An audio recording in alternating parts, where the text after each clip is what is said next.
Jumpa lagi di channel UMKM Emas pertama di Indonesia, adalah channel Niaga Emas. Bukan sekedar investasi, apalagi edukasi belaka.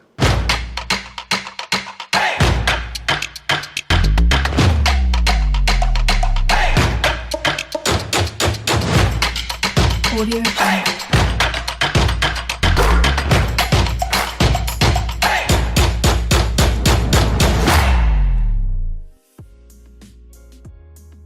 Dulu masyarakat memenuhi kebutuhan hidupnya dengan cara barter. Tidak mencari keuntungan di situ, tidak ada selisih keuntungan yang didapat oleh masyarakat. Pada zaman berlakunya uang, barulah muncul pedagang yang menyiapkan semua kebutuhan masyarakat dan itu mencari selisih keuntungan. Pada zaman dulu, kebutuhan sedikit sekali. Sekarang, kebutuhan makin banyak dan meminta banyak pengusaha untuk menyiapkan kebutuhan-kebutuhan itu untuk masyarakat. Jadi usaha apa sih yang sebenarnya yang paling potensial untuk memberikan kebutuhan-kebutuhan masyarakat?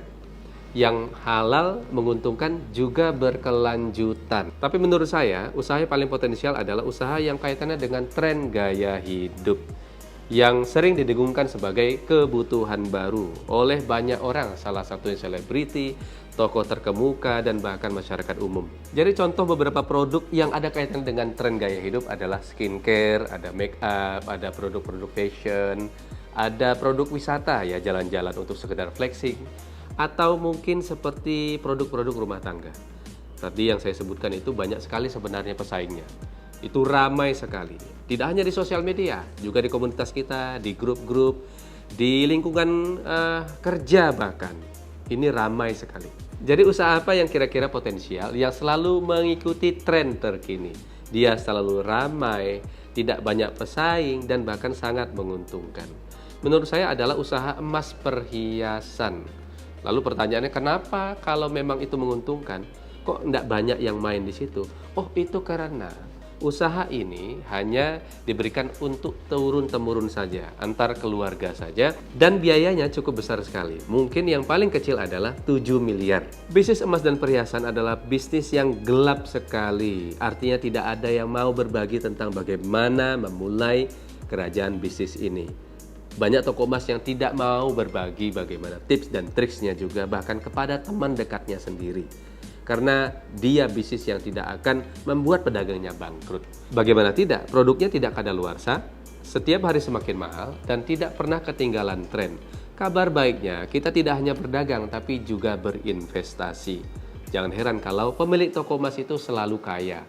Ikutilah seminar peluang usaha emas dan perhiasan. Adanya pelatihan-pelatihan, mentoring-mentoring, dari yang awalnya tidak tahu apa itu emas menjadi lebih banyak tahu. Hari ini ada ilmu baru tentang berlian. Selama ini saya tidak pernah terpikir bahwa saya akan jualan berlian. Alhamdulillah banyak sekali ilmu yang didapat. Selama 2 tahun itu banyak sekali benefit yang saya dapatkan. Saya bergabung selama 2,5 tahun dengan omset sekitar 200 juta. Kalau ditanya omset nih, ya sekitar 200 lah, 200 sekian. Ya. Omset selama ini sudah mencapai 215 juta. Omset saya selama ini ya sekitar 500-600 juta omsetnya. Saya mendapatkan omset penjualan emas mini yang di luar prediksi saya, ternyata luar biasa. Agar Anda tahu bagaimana memulai bisnis ini dari rumah, di tempat kerja, media sosial, dan dimanapun Anda berada tanpa memiliki tokonya.